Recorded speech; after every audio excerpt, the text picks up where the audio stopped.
Welcome back to the International Desk. I'm Lynda Kinakde. Well, Brett Kavanaugh's road to the US Supreme Court took a wild turn this morning.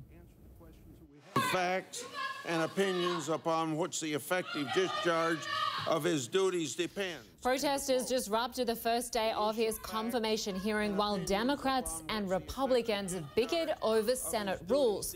Kavanaugh, a judge on the U.S. Court of Appeals, was nominated by President Trump in July to replace retiring Justice Anthony Kennedy. We're going to have much more on that story in just a moment.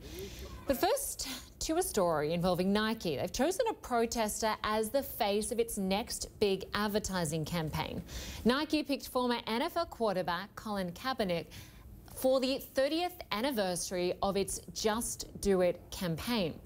Well, Kaepernick lost his job after he took a knee during the U.S. national anthem to protest the treatment of African Americans by police. The Nike ad says, "Believe in something, even if it means sacrificing everything." When Nike tells ESPN, "We believe Colin is one of the most inspirational athletes of this generation who has leveraged the power of sport to help move the world forward." Well, joining us now is Scott Galloway, professor of marketing at New York University. Good to have you with us for your perspective. I just want to ask about the risk Nike is taking here, because already on social media we've seen people starting to burn their Nike shoes. We've got some of that vision I just want to show our viewers. Is this a risk that's worth taking? Hi, Lynda. Good to be with you. Yeah, I think it's a risk, but I think it's a smart risk. I think Colin Kaepernick, or Mr. Kaepernick, and his history is going to look favorably on him. We tend to evaluate people or cut them or see them as positive, not based on the decisions or the issues, but based on their conviction. And Mr. Kaepernick, it's hard to deny he hasn't sacrificed a lot for his ideals. If there's one athlete every brand in the world wished they had endorsed, it was Muhammad Ali, who declined to participate in the draft and was stripped of his medals.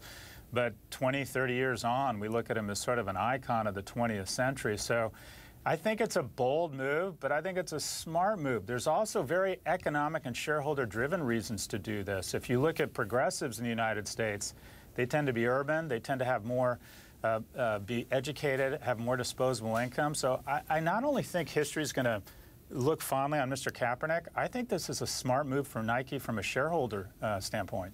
Let's just look at the stock market this morning for Nike, because the last time I checked, it was slightly down this morning. Yeah. We can see it's down almost 3%. So potentially a little bit of a short-term hit, but you think long-term, this is a long-term play, and you think it will work for them? Yeah, I do think they're going to take a hit. I think you're going to see, the media loves movement and controversy, and we're going to see a lot of people burning their Nikes. We're about to see a ton of that online. But sports have been politicized. Ideally, they wanted to stay out of all of this. Michael Jordan summarized their viewpoint when he said, well, Republicans buy shoes as well, when he refused to weigh in on political issues in the 90s. But now even sports have been politicized, so it's very difficult for companies to stay out of the fray. It's unlikely that Nike, I think, will take much of a short-term hit, but I do think it's a bold move. I think they're seen as an aggressive company. I think Mr. Kaepernick and Nike will be seen as being on the right side of history here. So I would argue this was not only, in my view, the right thing to do, but the smart thing from a shareholder perspective. I think the stock goes higher. We'll have to see how President Trump, no doubt, responds to this. We'll be watching his Twitter feed as well. Great to get your perspective this morning. Thanks so much. Thank you, Lynda.